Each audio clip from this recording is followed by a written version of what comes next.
Hello बच्चों, आप कैसे हो? बहुत शानदार होंगे आप। ज़बरदस्त तैयारी आपकी चल रही होगी और आपका जो इस समय तैयारी करने का जो पोजीशन होगा बहुत ही शानदार होगा। आपके साथ मैं लगातार जुड़ रहा हूँ। डीएन एजुकेशन अड्डा जो मेरा यूट्यूब चैनल है, इसी के माध्यम से आपका जो समस्या है उसको समाधान करने का प्रयास में हम लोग लगे हैं। पॉलिटी का, भारतीय राज्य व्यवस्था का जो लगातार सीरीज चल रहा है, उसी सीरीज को आगे बढ़ाते हुए आज हम आपके बीच, आपके साथ राष्ट्रपति और राष्ट्रपति के इलेक्शन से संबंधित सारी बात को लेकर साझा करेंगे। आओ देखते हैं एक एक करके कि राष्ट्रपति का चुनाव कैसे होता है, राष्ट्रपति कार्यपालिका का प्रमुख कैसे होते हैं, और राष्ट्रपति जब कानून बनाया जाता है तब अंतिम अधिकार या क्रियान्वयन करने का अधिकार उसे किस प्रकार प्राप्त होता है और किस अनुच्छेद के तहत उन्हें ये सारे अधिकार प्राप्त होते हैं। आओ देखते हैं हम। देखो, ये है कि राष्ट्रपति देश का प्रथम नागरिक होता है। जानते भी होंगे आप कि राष्ट्रपति देश का प्रथम नागरिक होता है। यह देश की एकता, अखंडता और सुदृढ़ता का प्रतीक माना जाता है। क्या माना जाता है? ये देश की एकता और अखंडता और सुदृढ़ता का प्रतीक माना जाता है। भारतीय संविधान में कार्यों का विवरण राष्ट्रपति के नाम से है। क्लियर? भारतीय संविधान में कार्यों का विवरण किससे है? राष्ट्रपति के नाम से है। इसीलिए राष्ट्रपति को भारत का संवैधानिक प्रमुख माना जाता है। संवैधानिक प्रमुख का अर्थ ये हुआ कि संविधान में सबसे प्रमुख यदि किसी की शक्ति है तो वह समझ जाओ कि राष्ट्रपति का है। हालांकि कानूनी प्रक्रिया में सबसे बड़ी शक्ति भारतीय संविधान में सुप्रीम कोर्ट है, सर्वोच्च न्यायालय है, लेकिन राष्ट्रपति के कार्यों को वास्तविक तौर पर प्रधानमंत्री करवाता है और इसलिए प्रधानमंत्री को कार्यपालिका का वास्तविक प्रमुख माना जाता है। अब देखो, ये कार्यपालिका का वास्तविक प्रमुख प्रधानमंत्री को माना जाता है और वास्तविक प्रमुख प्रधानमंत्री को माना जाता है और राष्ट्रपति को संवैधानिक प्रमुख माना जाता है। यहाँ से दो क्वेश्चन बनता है। एक बनता है संवैधानिक प्रमुख। संवैधानिक प्रमुख कौन होते हैं? तो यह राष्ट्रपति होते हैं। कौन? राष्ट्रपति होते हैं। वास्तविक प्रमुख कौन होते हैं? वास्तविक प्रमुख कौन होते हैं? तो यह प्रधानमंत्री होते हैं। कौन होते हैं? प्रधानमंत्री होते हैं। आओ अगला पॉइंट देखते हैं। अगला क्या है? भारत सरकार के समस्त कार्य राष्ट्रपति के नाम से होते हैं। भारत सरकार का जितने भी कार्य होते हैं सभी राष्ट्रपति के नाम से होते हैं। इसीलिए राष्ट्रपति को भारत राज्य का प्रमुख माना जाता है। वहीं भारत सरकार का प्रमुख प्रधानमंत्री होते हैं। देखो, यहाँ दो प्रकार का तथ्य है। एक है कि भारत सरकार के समस्त कार्य राष्ट्रपति के नाम से होते हैं, इसीलिए राष्ट्रपति को भारत राज्य का प्रमुख माना जाता है। और दूसरा है कि वही भारत सरकार का प्रमुख, भारत राज्य का प्रमुख किसे माना जाता है? राष्ट्रपति को माना जाता है। किसे माना जाता है? राष्ट्रपति को माना जाता है। लेकिन भारत सरकार का प्रमुख किसे माना जाता है? प्रधानमंत्री को माना जाता है, क्योंकि भारत सरकार के समस्त निर्णय मंत्रिपरिषद के नेतृत्व में प्रधानमंत्री ही लेते हैं। क्योंकि भारत सरकार का समस्त निर्णय जो होता है मंत्रिपरिषद का नेतृत्व में प्रधानमंत्री ही लेते हैं। अब आओ, यह है अनुच्छेद 52। अनुच्छेद 52 के तहत कहा गया है कि यह अनुच्छेद कहता है कि भारत का एक राष्ट्रपति होगा। अनुच्छेद 52 क्या कहता है? कि भारत का एक राष्ट्रपति होगा। अनुच्छेद 53 क्या कहता है? अनुच्छेद 53 कहता है कि यह अनुच्छेद कहता है कि संघ की कार्यपालिका शक्ति राष्ट्रपति में निहित होती है। संघ की कार्यपालिका शक्ति। अब कार्यपालिका शक्ति का अर्थ जान लो। कार्यपालिका शक्ति का मतलब क्या होता है? कार्यपालिका का अर्थ होता है कानून को लागू कराना। कानून को लागू करवाना। क्लियर? तो ये कानून को लागू कराना या कानून को क्रियान्वयन करना ये प्रेसिडेंट के ऊपर डिपेंड है, प्रेसिडेंट के ऊपर डिपेंड है, राष्ट्रपति के ऊपर निर्भर होता है। इसीलिए कहा जाता है संघ की कार्यपालिका शक्ति राष्ट्रपति में निहित होती है। राष्ट्रपति अपने कार्य को स्वयं करते हैं या अपने अधीनस्थ अधिकारियों के माध्यम से करवाते हैं। ये अधीनस्थ अधिकारियों में मंत्रिपरिषद के सदस्य आते हैं या उसे जो और अधिकारी जो लोग होते हैं पीएमओ में, वह इसके अधीन कार्य करते हैं। और नेक्स्ट देखते हैं, अगला है आर्टिकल 54 अनुच्छेद 54। यह अनुच्छेद हमें राष्ट्रपति के निर्वाचन मंडल के विषय में जानकारी प्रदान करता है। निर्वाचक मंडल का मतलब ये हुआ कि राष्ट्रपति में कौन कौन से लोग भाग लेते हैं और इनका निर्वाचक मंडल किस प्रकार से होता है। निर्वाचक मंडल की जानकारी प्रदान करता है। राष्ट्रपति के चुनाव में सदस्यों का जो समूह भाग लेता है उसे राष्ट्रपति का निर्वाचन मंडल कहते हैं। राष्ट्रपति के चुनाव में जो सदस्य समूहों का होता है और वह भाग लेता है उसे राष्ट्रपति का निर्वाचक मंडल कहा जाता है। नेक्स्ट आओ, आगे है कि चुनाव में भाग कौन कौन लेता है। ये राष्ट्रपति के इलेक्शन में राष्ट्रपति के चुनाव में भाग कौन कौन लेते हैं। तो देखना, संसद के दोनों सदनों लोकसभा और राज्यसभा, संसद के दोनों सदनों लोकसभा और राज्यसभा के सभी निर्वाचित सदस्य, इसमें मनोनीत सदस्य भाग नहीं लेते हैं।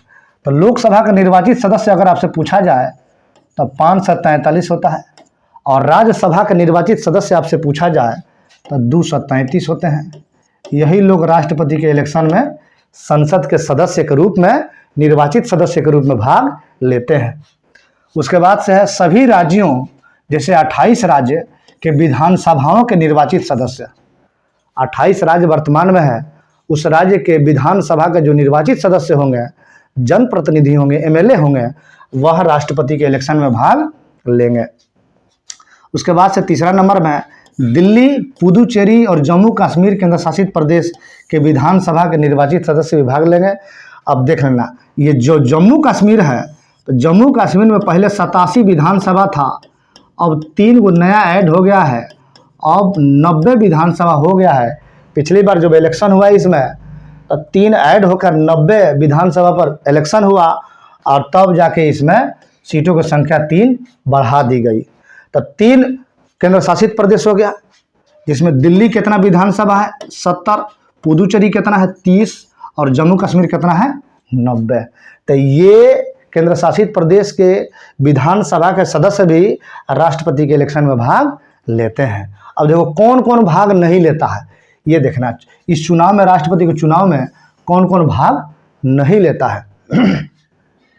संसद के दोनों सदनों के मनोनीत सदस्य, अब तो संसद के एक ही सदन के मनोनीत सदस्य होते हैं, एक ही सदन के मनोनीत सदस्य होते हैं राज्यसभा के। राज्यसभा के मनोनीत सदस्य होते हैं जो 12 को मनोनीत होते हैं। समाज सेवा, कला क्षेत्र, विज्ञान या साहित्य के क्षेत्र में राष्ट्रपति के द्वारा 12 राज्यसभा सदस्यों को मनोनीत किया जाता है, नॉमिनेटेड किया जाता है, वह इसमें भाग नहीं लेते हैं। सभी राज्यों के विधानसभा के मनोनीत सदस्य, राज्यपाल को भी अधिकार है सदस्यों को मनोनीत करने का, एक विधायक को मनोनीत करने का। उसके बाद से विधान परिषद के निर्वाचित हो या मनोनीत कोई भी सदस्य राष्ट्रपति के इलेक्शन में भाग नहीं लेता है, क्योंकि भारत के सभी राज्यों में विधान परिषद नहीं है। भारत के सभी राज्यों में विधान परिषद नहीं है। उसके बाद से लद्दाख, चंडीगढ़, दादर नगर हवेली तथा दमन और दीव, लक्षद्वीप, अंडमान निकोबार द्वीप समूह, केंद्र शासित प्रदेश के कोई भी प्रतिनिधि इसमें भाग नहीं लेता है, क्योंकि इन केंद्र शासित प्रदेशों में विधानसभा नहीं है। विधानसभा नहीं है लेकिन लोकसभा है। लोकसभा के सदस्य जो चुन के आते हैं, लद्दाख में 1 सीट है, चंडीगढ़ में 1 सीट है, ऐसे जितना है सब में 1-1 सीट है। वह सदस्य राष्ट्रपति के इलेक्शन में भाग लेते हैं। लेकिन यहाँ विधानसभा नहीं है, इसीलिए यहाँ के कोई भी सदस्य भाग नहीं लेते हैं। और नेक्स्ट देखते हैं अगला पॉइंट क्या है। अगला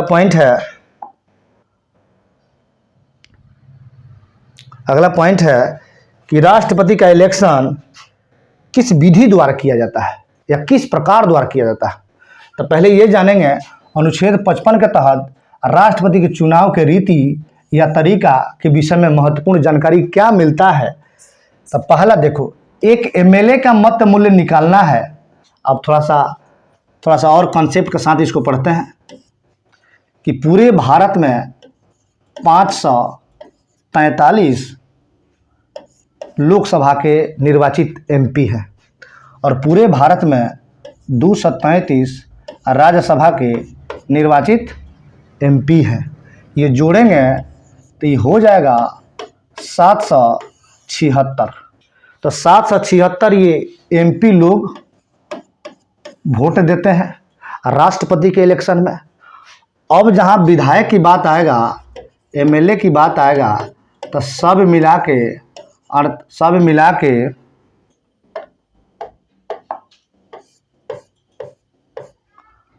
4120 है। अब प्लस 3 को जो नया विधानसभा बना है जम्मू कश्मीर में, वह अलग से अगला जब राष्ट्रपति का इलेक्शन होगा तो ऐड हो जाएगा। ये कितना हो गया तब 4896 प्लस 3, अब 4899 सदस्य राष्ट्रपति के इलेक्शन में भाग लेंगे। लेकिन यहाँ कह रहा है कि राष्ट्रपति के चुनाव के रीति या तरीका के विषय में जानकारी क्या प्राप्त होता है, यानी कि एक एमएलए का वोट वैल्यू कितना होता है, एक एमपी का वोट वैल्यू कितना होता है, यही निकालने का तरीका ये बता रहा है। एक और तथ्य यह है कि एक एमएलए का वोट वैल्यू निकालने के लिए जो फॉर्मेट या फॉर्मूला होता है वह होता है राज्य की कुल जनसंख्या। जैसे बिहार के बारे में अगर आ जाए तो बिहार भी लगभग 11 करोड़ समथिंग जनसंख्या है और टोटल सीट जो है 243 है, गुणे 1/1000 करेंगे, गलती से 100 लिखा गया है, गुणे 1/1000 करेंगे तो एक विधायक का मत मूल्य, एक एमएलए का मत मूल्य वोट वैल्यू निकल जाएगा। और जब एक विधायक का वोट वैल्यू निकल जाएगा तो 243 विधायक के वोट वैल्यू निकल जाएगा। और ठीक वैसा ही एमपी का भी वोट वैल्यू निकाला जाता है और बताया जाता है कि एमपी और एमएलए के कुल वोट वैल्यू मिलाकर 10.98 लाख होता है, यानी कि लगभग 11 लाख वोट वैल्यू होता है। अभी जो 2022 में राष्ट्रपति का इलेक्शन हुआ तो एनडीए के उम्मीदवार के रूप में श्रीमती द्रौपदी मुर्मू थी, जो वर्तमान में प्रेसिडेंट के पद पर हैं, और विपक्ष के रूप में यशवंत सिन्हा साहब थे जो कि यूपीए के उम्मीदवार थे, और एक आदमी को 69% वोट प्राप्त हुआ और दूसरे आदमी को 31% वोट प्राप्त हुआ। यही जो द्रौपदी मुर्मू को प्राप्त हुआ, द्रौपदी मुर्मू 69% के साथ लगभग 7.25 लाख के आसपास वोट के साथ विजयी घोषित हुई और दूसरे स्थान पर यशवंत सिन्हा थे, चुनाव हार गए। तब मेरे कहने का मतलब है कि एक एमएलए का वोट वैल्यू निकालने का फॉर्मूला यही है, राज्यों की कुल जनसंख्या बटा राज्यों के विधानसभा सीटों की संख्या गुणे 1/1000। अब देखो अनुच्छेद 56, यह अनुच्छेद कहता है कि राष्ट्रपति का कार्यकाल उसके शपथ ग्रहण करने की तिथि से 5 वर्ष का होगा। इस अवधि के दौरान कभी भी राष्ट्रपति के नाम संबोधन कर, कभी भी राष्ट्रपति उपराष्ट्रपति के नाम संबोधन कर त्याग पत्र के माध्यम से अपने पद से इस्तीफा दे सकता है, अनुच्छेद 57 क्या कहता है? यह अनुच्छेद कहता है कि भारत के भीतर कोई भी व्यक्ति जितनी बार चाहे, इसमें कोई लिमिटेशन नहीं है, कोई बाउंडेशन नहीं है, जितनी बार चाहे राष्ट्रपति बन सकते हैं। लेकिन बाबू रे, अमेरिका के पास ये व्यवस्था नहीं है। अमेरिका के पास है मैक्सिमम 2 बार ही व्यक्ति वहाँ राष्ट्रपति बन सकता है। एक टर्म का कार्यकाल जो है 4 साल का होता है, 2 टर्म का 8 साल का होता है, हमारे यहाँ 5 साल का है। आगे मिलेगा सब। अर्थात राष्ट्रपति पुनर्नियुक्ति के पात्र होते हैं। भारत में एकमात्र राष्ट्रपति राजेंद्र प्रसाद थे जो दोबारा पुनर्नियुक्त हुए थे। उनके अलावा अभी तक कोई भी राष्ट्रपति दोबारा नियुक्त नहीं हुए हैं। ठीक है, ये तथ्य है, ये फैक्ट है, याद कर लेना कि भारत में एकमात्र राष्ट्रपति राजेंद्र प्रसाद थे जो दोबारा पुनर्नियुक्त हुए थे। क्लियर? इनके अलावा अभी तक कोई भी राष्ट्रपति दोबारा नियुक्त नहीं हुए हैं। अनुच्छेद 58 कहता है, यह अनुच्छेद हमें राष्ट्रपति बनने की योग्यता के विषय में जानकारी प्रदान करता है। राष्ट्रपति बनने के लिए निम्न योग्यताएं होनी चाहिए। क्या क्या योग्यता होनी चाहिए? पहला है कि वह भारत का नागरिक हो, जाहिर सी बात है। उम्र कम से कम 35 वर्ष की पूरी हो चुकी हो। लोकसभा का सदस्य बनने का योग्यता रखता हो, है नहीं, लोकसभा सदस्य बनने की योग्यता रखता हो। पागल अथवा दिवालिया न हो। क्या हो? पागल अथवा दिवालिया न हो। पागल अथवा दिवालिया न हो। और है कि लाभ के पद पर ना हो। जो मानक है, स्टैंडर्ड है राष्ट्रपति के द्वारा निर्धारित लाभ का पद, उसके अंतर्गत यह न आता हो, तब वह व्यक्ति राष्ट्रपति का इलेक्शन लड़ सकता है। और देखो, राष्ट्रपति के चुनाव में 50 प्रस्तावक और 50 अनुमोदक होना आवश्यक होता है। प्रस्तावक और अनुमोदक वही बन सकता है जो राष्ट्रपति के चुनाव में भाग लेता है, यानी एमपी होगा नहीं तो एमएलए होगा। क्लियर? या तो एमपी होगा नहीं तो एमएलए होगा। वही राष्ट्रपति का प्रस्तावक अनुमोदक बन सकता है जो राष्ट्रपति के चुनाव में भाग लेता है। एक ही व्यक्ति प्रस्तावक और अनुमोदक नहीं बन सकता है।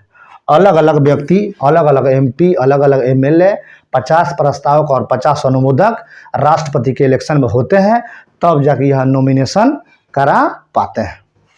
नेक्स्ट आओ, अगला पॉइंट क्या है? अगला पॉइंट है कि राष्ट्रपति के चुनाव में जमानत की राशि 15,000 रुपया है। राष्ट्रपति के चुनाव में जमानत की राशि 15,000 रुपया है। याद कर लेना, राष्ट्रपति के चुनाव में, उपराष्ट्रपति के चुनाव में जमानत की राशि कितनी है? 15,000 रुपया है। 15,000 ओनली प्रेसिडेंट के इलेक्शन का ये जमानत की राशि है। अगर कोई उम्मीदवार राष्ट्रपति चुनाव में कुल पड़े वैध मतों का 1/6 भाग हासिल नहीं कर पाता है तो उसका जमानत राशि जब्त कर ली जाती है। ये चल जाएगा। जो 15,000 जमा किए हैं, अगर टोटल वैलिड वोट का 1/6 नहीं प्राप्त किए तो 15,000 भी चल जाएगा, ये भी गायब हो जाएगा। अनुच्छेद 59 क्या कहता है कि राष्ट्रपति पद की शर्तों के बारे में जानकारी प्रदान करता है। यह अनुच्छेद निम्न प्रावधान तय करता है। एक है कि लाभ के पद पर आसीन व्यक्ति राष्ट्रपति नहीं बन सकता है। लाभ के पद पर आसीन व्यक्ति माने गेजेटेड ऑफिसर अगर यदि कोई है तो वह व्यक्ति राष्ट्रपति का इलेक्शन नहीं लड़ सकता है और राष्ट्रपति नहीं बन सकता है। संसद द्वारा निर्धारित वेतन लेना होगा, यानी कि जो संसद के वेतन निर्धारित करने की जो विधि है वह संचित निधि के द्वारा संसद वेतन देता है, उसी के द्वारा वेतन लेना होगा। राष्ट्रपति को राष्ट्रपति भवन में रहना पड़ेगा। अगर कोई विधानसभा सदस्य या अन्य किसी भी सदन का सदस्य राष्ट्रपति निर्वाचित होता है तो उसे सदन की सदस्यता छोड़नी होगी। अगर कोई व्यक्ति लोकसभा का सदस्य है या कोई व्यक्ति विधानसभा का सदस्य है, अगर राष्ट्रपति के रूप में निर्वाचित हो जाते हैं तो उन्हें वह पद छोड़ना पड़ेगा, रिजाइन देना पड़ेगा। उसके बाद से अनुच्छेद 60, यह अनुच्छेद कहता है कि राष्ट्रपति को शपथ सुप्रीम कोर्ट के मुख्य न्यायाधीश दिलाएंगे। इसमें शपथ और प्रतिज्ञान का उल्लेख है। यह अनुच्छेद क्या कहता है कि राष्ट्रपति को शपथ सुप्रीम कोर्ट के मुख्य न्यायाधीश दिलाएंगे। अभी जस्ट बताओ तो वर्तमान में सुप्रीम कोर्ट के मुख्य न्यायाधीश कौन है? कमेंट करो तो बताओ तो कौन है अभी। नेक्स्ट पॉइंट क्या है? अनुच्छेद 61। अनुच्छेद 61 कहता है, यह अनुच्छेद कहता है कि अगर कोई राष्ट्रपति संविधान का अतिक्रमण करता है, अतिक्रमण मतलब दुरुपयोग, अर्थात संविधान का उल्लंघन करता है, तो उस पर महाभियोग लगाकर, महाभियोग अमेरिका के संविधान से अपनाया गया है, यह एक अर्ध न्यायिक प्रक्रिया है। क्लियर? उस पर महाभियोग लगाकर उसे पद से हटाया जा सकता है। राष्ट्रपति व महाभियोग संसद के दोनों सदनों में से या तो लोकसभा नहीं तो राज्यसभा, या तो लोकसभा नहीं तो राज्यसभा, दोनों सदनों में से कोई भी सदन लगा सकता है। लेकिन शर्त यह है कि 14 दिन पहले इसकी सूचना राष्ट्रपति को देना अनिवार्य है। संसद के सदनों में जब महाभियोग प्रक्रिया चल रहा है तो राष्ट्रपति स्वयं अपना पक्ष संसद में रख सकता है। अपने पक्ष में जो सफाई देनी है दे सकते हैं या किसी के माध्यम से रखवा सकता है। संसद के दोनों सदनों को इस प्रक्रिया के विशेष बहुमत से पारित करना पड़ेगा। विशेष बहुमत बोले तो 2/3, 2/3 बहुमत से पास करना पड़ेगा। जैसे ही दोनों सदन विशेष बहुमत से प्रक्रिया को पारित कर देता है, वैसे ही यह माना जाता है कि महाभियोग प्रक्रिया पूर्ण हुआ और राष्ट्रपति अपने पद से त्याग पत्र अब देंगे और उस समय देना होता है। अभी तक किसी भी राष्ट्रपति के पर महाभियोग नहीं चलाया गया है। भारत का इतिहास है कि किसी भी राष्ट्रपति पर महाभियोग जैसी प्रक्रिया नहीं चलाया गया है। एक नोट है 1, 2 और 3। राष्ट्रपति पर चलने वाला महाभियोग एक अर्धन्यायिक प्रक्रिया भी हम बताए हैं। संसद के दोनों सदनों के मनोनीत सदस्य राष्ट्रपति के चुनाव में भाग नहीं लेते हैं। इलेक्शन में हमने बता दिया कि संसद के जो मनोनीत सदस्य होते हैं वह राष्ट्रपति के इलेक्शन में भाग नहीं लेते हैं, चुनाव में भाग नहीं लेते हैं, लेकिन महाभियोग की प्रक्रिया में भाग लेते हैं। देखो, ये नोट करने वाली बात है। राष्ट्रपति के चुनाव में संसद के दोनों सदनों के मनोनीत सदस्य भाग नहीं लेते हैं, लेकिन अब तो एक ही सदन है राज्यसभा और लोकसभा का, तो मनोनीत करने का अधिकार जो था 2 एंग्लो इंडियन का वह खत्म कर दिया गया है और राज्यसभा में मात्र 12 सदस्यों को मनोनीत करने का अधिकार प्रेसिडेंट को है। वह भाग ले सकते हैं किसमें? महाभियोग की प्रक्रिया में। महाभियोग की प्रक्रिया में भाग ले सकते हैं। अगला है कि सभी राज्यों के विधानसभा के निर्वाचित सदस्य, दिल्ली, पुदुचेरी, जम्मू कश्मीर केंद्र शासित प्रदेश के विधानसभा के निर्वाचित सदस्य राष्ट्रपति के चुनाव में भाग लेते हैं। राष्ट्रपति के चुनाव में भाग लेते हैं, लेकिन महाभियोग की प्रक्रिया में भाग नहीं लेते हैं। मोर कन्फ्यूजन देखना, ध्यान देना, यहाँ घबराना नहीं चाहिए। यहाँ है कि जो महाभियोग प्रक्रिया एक अर्धन्यायिक प्रक्रिया है। संसद के दोनों सदनों को मनोनीत सदस्य, अब तो एक सदन है, उसका सदस्य चुनाव में राष्ट्रपति के भाग नहीं लेते हैं, लेकिन महाभियोग की प्रक्रिया में भाग लेते हैं। यहाँ है कि विधानसभा के निर्वाचित सदस्य जो केंद्र शासित प्रदेश है वह चुनाव में भाग लेते हैं, लेकिन महाभियोग की प्रक्रिया में भाग नहीं लेते हैं। अनुच्छेद 62। इस अनुच्छेद के अंतर्गत राष्ट्रपति के पद रिक्त होने के विषय में जानकारी प्राप्त होता है। यह अनुच्छेद कहता है कि राष्ट्रपति के पद रिक्त होने को 6 माह के भीतर चुनाव होना आवश्यक है। राष्ट्रपति का पद निम्न स्थिति में रिक्त हो सकता है। किस स्थिति में रिक्त हो सकता है भाई? तो कुछ है व्यवस्था। अगर राष्ट्रपति उपराष्ट्रपति के नाम त्याग पत्र देता है, अगर राष्ट्रपति उपराष्ट्रपति के नाम से त्याग पत्र दे दिए तब, राष्ट्रपति की मृत्यु अगर हो जाए तब, राष्ट्रपति को महाभियोग के तहत हटाया गया हो तब, ये तीनों जो प्रावधान है इसके तहत राष्ट्रपति अपने पद रिक्त घोषित कर सकते हैं। लेकिन 6 महीना के अंतर्गत राष्ट्रपति का इलेक्शन करा लिया जाएगा। तब तक के लिए राष्ट्रपति के पद पर उपराष्ट्रपति कार्य करेंगे, एक्टिंग प्रेसिडेंट के रूप में कार्य करेंगे। नेक्स्ट पॉइंट देखो, अगर राष्ट्रपति का कार्यकाल समाप्त हो गया हो, चौथा समाप्त हो गया हो, तो जाहिर सी बात है 6 महीने के अंतर्गत इलेक्शन करा के राष्ट्रपति का नया राष्ट्रपति चुन लिया जाएगा। ऊपर के 3 परिस्थितियों में राष्ट्रपति का पद खाली होता है तो उपराष्ट्रपति राष्ट्रपति के रूप में काम करते हैं, 3। लेकिन चौथे स्थिति में वर्तमान के राष्ट्रपति ही तब तक पद पर बने रहेंगे जब तक कि उनका उत्तराधिकारी चुनकर नहीं आ जाता है। क्लियर? अनुच्छेद 55। राष्ट्रपति संबंधी कुछ अल्प प्रावधान भी है। भारत में मुख्यतः 2 प्रकार के चुनाव होते हैं। एक first pass the post system, पहले आओ पहले पाओ, पहले आओ पहले पाओ। वैसी चुनाव प्रणाली जिसमें सर्वाधिक मत प्राप्त होने पर उम्मीदवार को विजेता घोषित कर दिया जाता है, उसे ही first past the post system कहा जाता है। भारत के लोकतांत्रिक व्यवस्था का बहुत बड़ा विशेषता है first past the post system, माने पहले आओ, पहले वोट दो, पहले भागो, पहले प्रत्याशी को जिताओ, जिसका वोट ज्यादा हो जाएगा वह प्रत्याशी जीत जाएगा। विशेषकर प्रत्यक्ष चुनाव प्रणाली में यह प्रावधान अपनाई जाती है। इस प्रणाली के तहत भारत में लोकसभा, विधानसभा और पंचायत राज का चुनाव होती है। First past the post system के तहत भारत में चुनाव लोकसभा, विधानसभा और पंचायती राज व्यवस्था का चुनाव होता है और इसी को कहा जाता है first past the post system. ये आपका भारत में मुख्यतः दो प्रकार के चुनाव होते हैं। अब देखो दूसरा क्या है।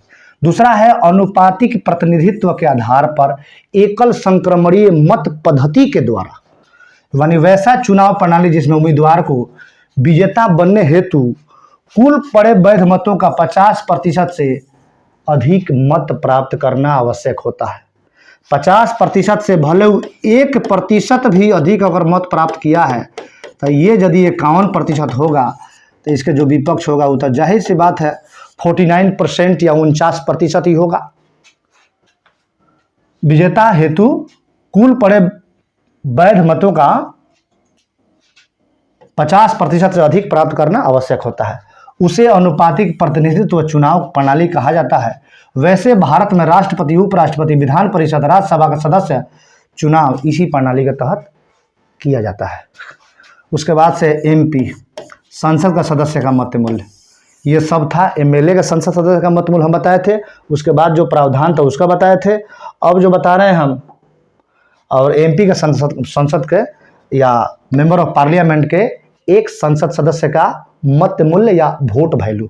सभी राज्यों के विधानसभाओं के कुल मतों का योग बटा निर्वाचित संसद सदस्यों की संख्या। राष्ट्रपति के चुनाव में एमपी और एमएलए के मत मूल्य 1971 की जनगणना के आधार पर निकाला जाता है। ये 2025 है। 1971 के जनगणना के आधार पर आज भी परिसीमन 2008 के बाद जो बना है 2026 में हो सकता है परिवर्तित हो, तिथि तय किया गया है, 2026 बताया गया है।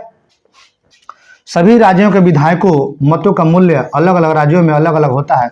सबसे अधिक मत मूल्य उत्तर प्रदेश राज्य का है, उत्तर प्रदेश के एक विधायक का होता है। वही कम मत मूल्य सिक्किम के विधायक का होता है, सिक्किम के विधायक का होता है। अब देखना थोड़ा सा, अब तक भारत के राष्ट्रपति अब तक कौन कौन है। पहले तो जानते ही होंगे पहले राष्ट्रपति कौन है। भारत के राष्ट्रपति जो पहले हैं वह है बिहार के सिवान जिले के जीरादेई गांव के डॉक्टर राजेंद्र प्रसाद। कौन है? डॉक्टर राजेंद्र प्रसाद। इनका कार्यकाल कब से कब तक रहा? 1950 से 1962 तक, 12 साल तक रहे, 12 वर्ष तक। इतना लंबा कार्यकाल या दूसरी बार चुनाव चुन के या चुनाव करा के राष्ट्रपति के पद पर आने वाला व्यक्ति कोई अभी तक नहीं है। सर्वपल्ली राधाकृष्णन 62 से लेकर 67 तक, डॉक्टर जाकिर हुसैन 67 से लेकर 69 तक, वीवी गिरी, वराह वेंकट गिरी ये हैं आपका 69 से लेकर 74 तक, फखरुद्दीन अली अहमद ये हैं कब से 74 से लेकर 77 तक, नीलम संजीवा रेड्डी ये हैं आपका 77 से लेकर 82 तक, डॉक्टर ज्ञानी जैल सिंह ये हैं कब से 1982 से 1987 तक, आर वेंकटरमन 1987 से लेकर 1992 तक, शंकर दयाल शर्मा 1992 से लेकर 1997 तक, के आर नारायणन 1997 से 2002 तक, 1997 से 2002 तक। उसके बाद से आते हैं अब्दुल कलाम आज़ाद, नहीं एपीजे अब्दुल कलाम है, ये एपीजे अब्दुल कलाम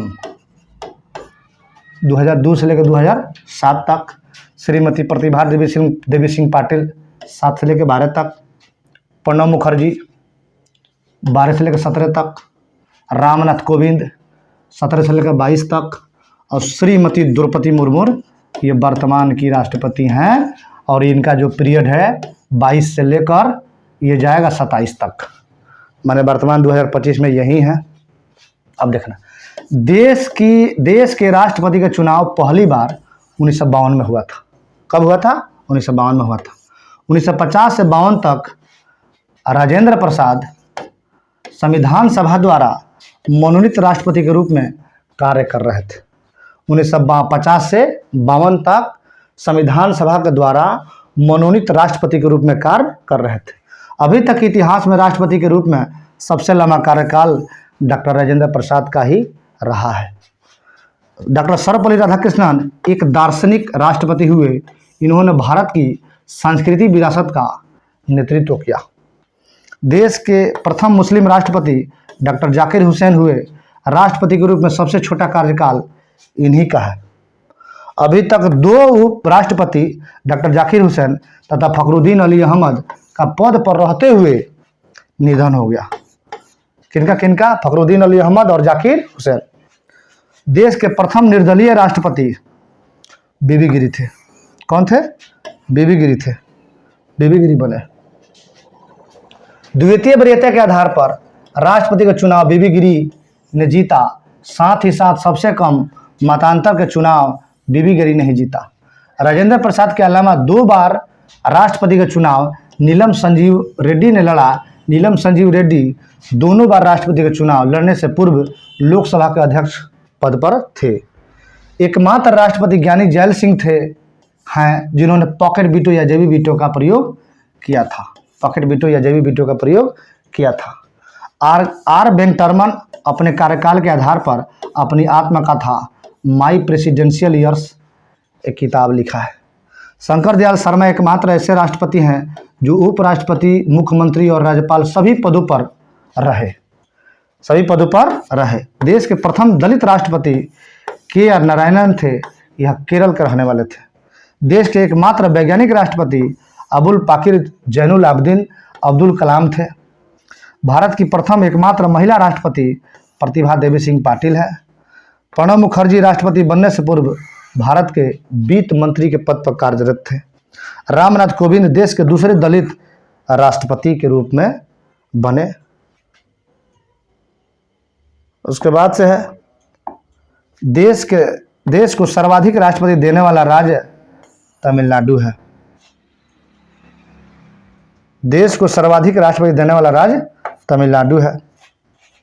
1 नंबर में है राधाकृष्णन। राधाकृष्णन के बाद आर वेंकटरमन। उसके बाद एपीजे अब्दुल कलाम। आज़ाद नहीं, एपीजे अब्दुल कलाम। रामनाथ कोविंद, प्रतिभा देवी सिंह पाटिल, शंकर दयाल शर्मा, जाकिर हुसैन राष्ट्रपति बनने से पूर्व राज्यपाल के पद पर कार्यरत थे। कहाँ थे? राज्यपाल के पद पर कार्यरत थे।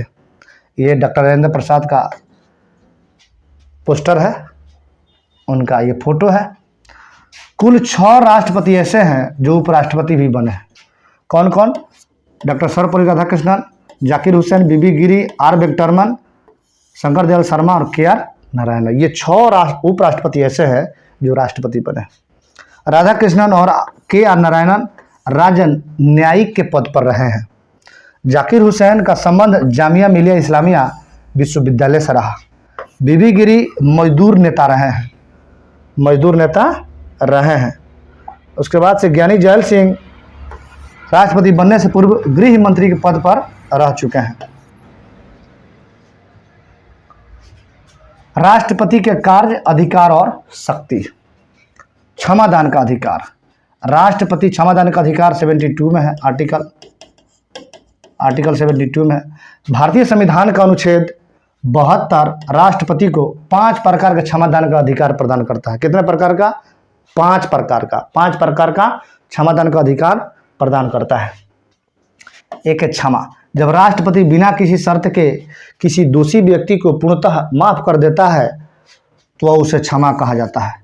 दूसरा परिहार। जब राष्ट्रपति किसी दोषी व्यक्ति की सजा की मात्रा को कम कर देता है तो उसे परिहार कहा जाता है। जैसे 10 वर्ष की सजा को कम करके 5 वर्ष कर दिया जाना। 10 वर्ष की सजा को कम करके 5 वर्ष कर दिया जाना। लघुकरण। जब किसी दोषी व्यक्ति के सजा प्रकृति में बदलाव किया जाता है तब इसे लघुकरण कहा जाता है।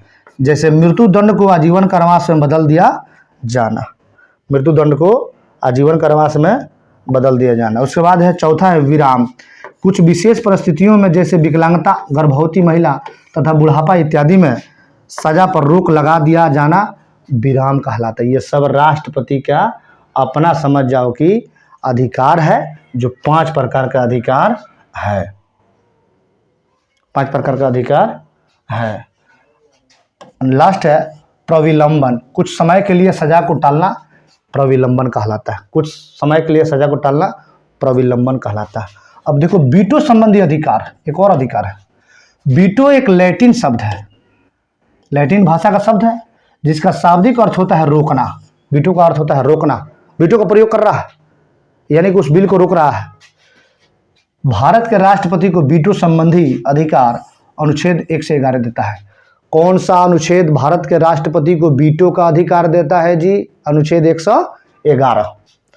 यह है कि संसद के दोनों सदनों द्वारा पारित कोई भी विधेयक जब राष्ट्रपति के पास जाता है तो राष्ट्रपति उस विधेयक पर स्वीकृति दे भी सकता है या नहीं भी दे सकता है। दे भी सकता है या नहीं भी दे सकता है। अगर राष्ट्रपति ने विधेयक पर स्वीकृति नहीं दिया तो यह माना जाता है कि राष्ट्रपति ने वीटो का प्रयोग किया है। वीटो का प्रयोग किया है। वीटो 4 प्रकार के होते हैं। आत्यांतिक वीटो, निलंबकारी वीटो, पॉकेट या जेबी वीटो और विशेषित वीटो। उपयुक्त लिखित वीटो में से भारत के राष्ट्रपति विशेषित वीटो के अलावे अन्य सभी वीटो का प्रयोग करते हैं, जबकि अमेरिका का राष्ट्रपति विशेषित वीटो का प्रयोग भी करता है। यानी विशेषित वीटो को हटाकर बाकी 3 वीटो का प्रयोग भारत के प्रेसिडेंट, भारत के राष्ट्रपति करते हैं। अब आओ, विधेयक 2 प्रकार के होते हैं। एक सरकारी विधेयक, वैसा विधेयक जो भारत सरकार के मंत्री द्वारा लाया जाता है उसे सरकारी विधेयक कहा जाता है। एक होता है गैर सरकारी विधेयक।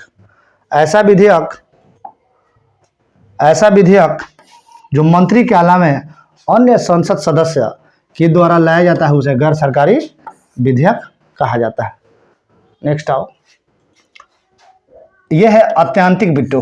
पहला वीटो का प्रयोग जब राष्ट्रपति किसी विधेयक पर अनुमति देने से सीधे तौर पर इनकार करता है, डायरेक्ट एक्सेप्ट नहीं करता है, तब यह माना जाता है कि राष्ट्रपति ने आत्यांतिक वीटो का प्रयोग किया। डायरेक्ट एकदम जो लोकसभा से पास हुआ बिल, राज्यसभा से पास हुआ बिल डायरेक्ट राष्ट्रपति के पास गया, राष्ट्रपति इनकार कर दिया कि मैं इसे नहीं स्वीकार करता हूं, उसे कहा जाएगा आपको आत्यांतिक वीटो।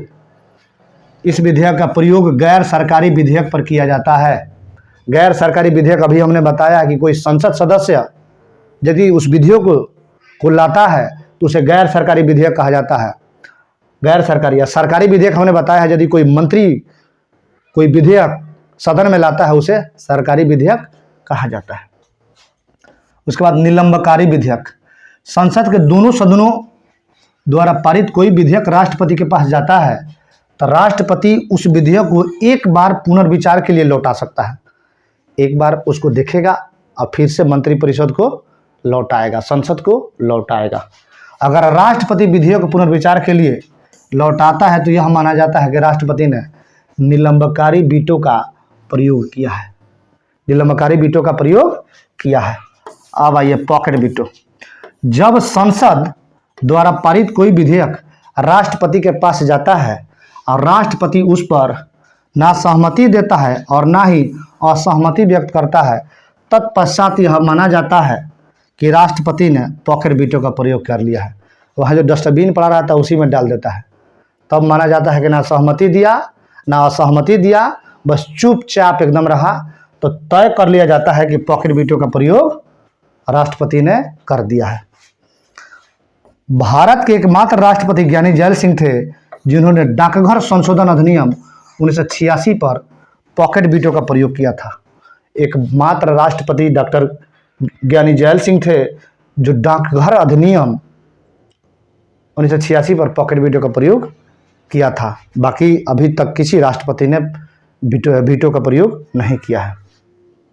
नेक्स्ट है कार्यपालिका संबंधी अधिकार।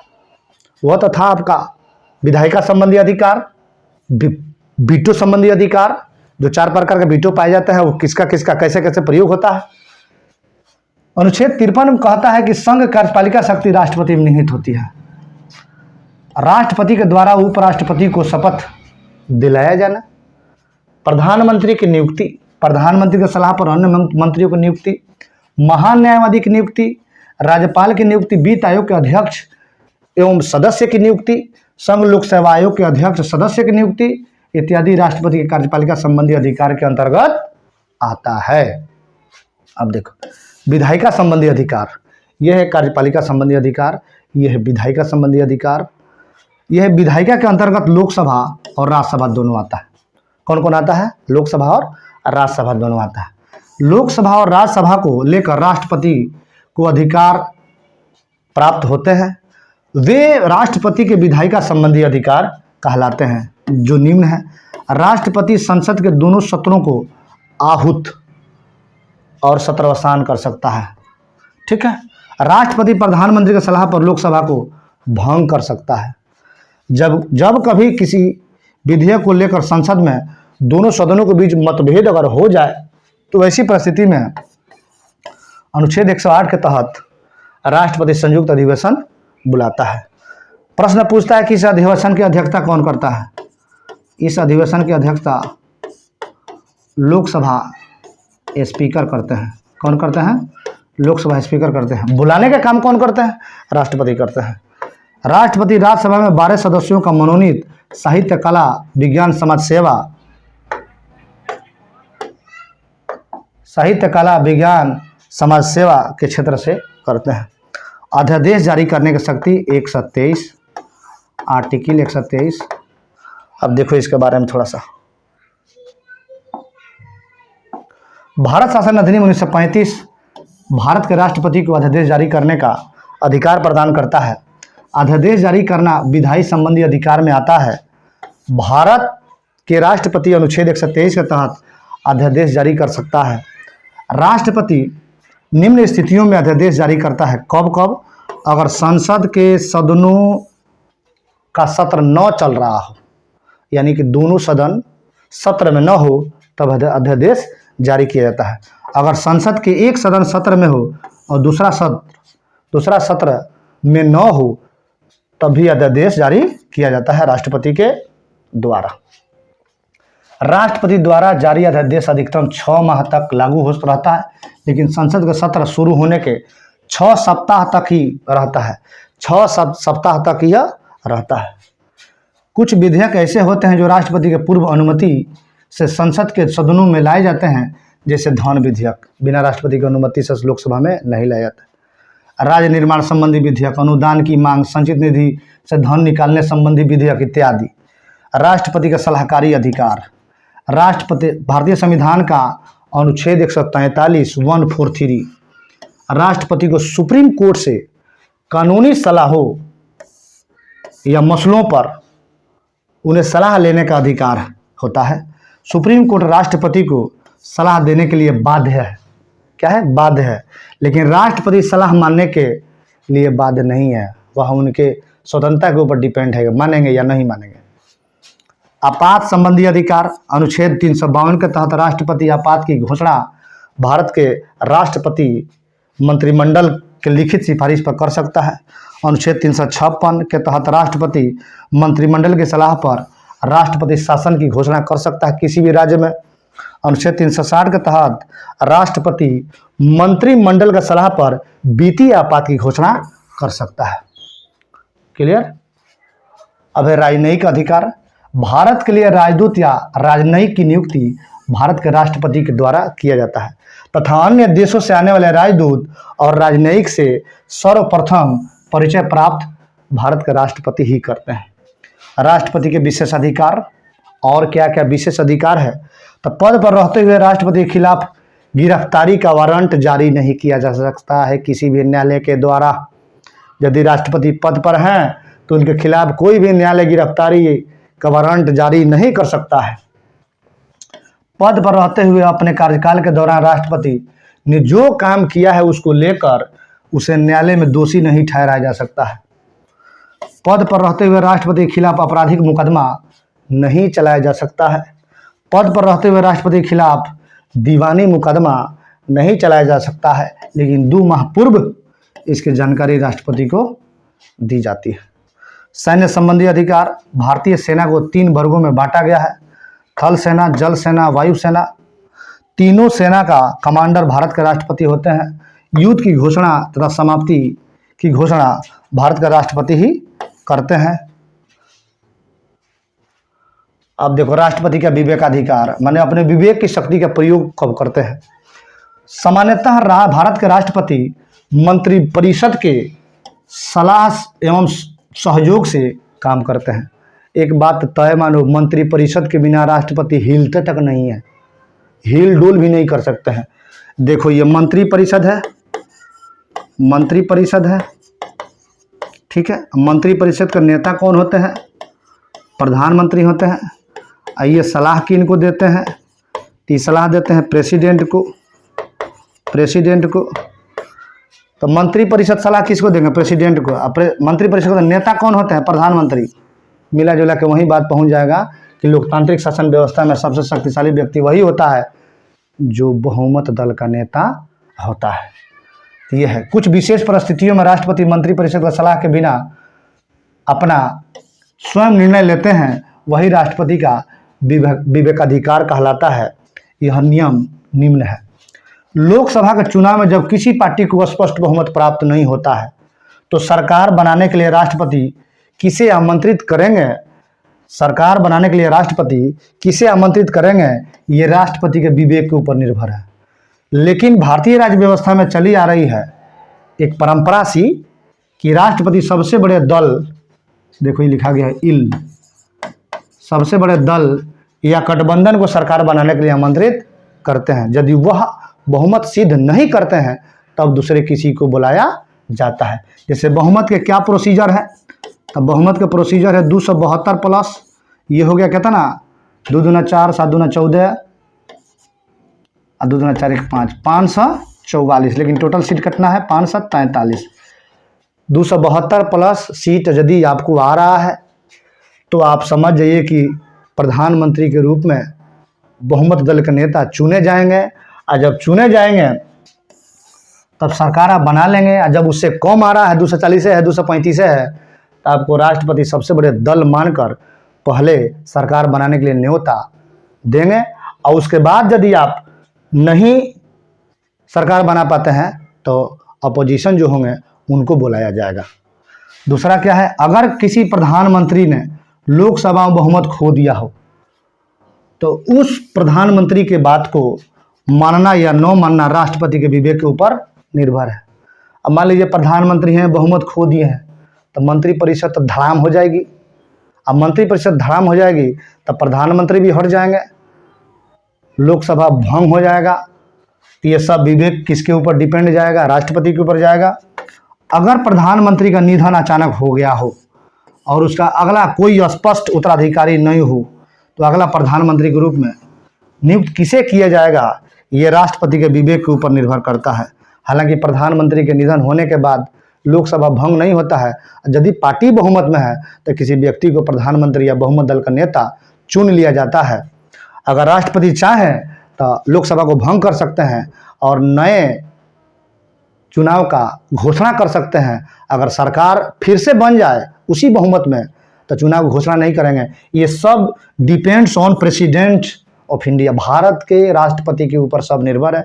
उनका यह जो चल रहा है विवेक का अधिकार, अपने विवेक का प्रयोग करने का अधिकार चल रहा है।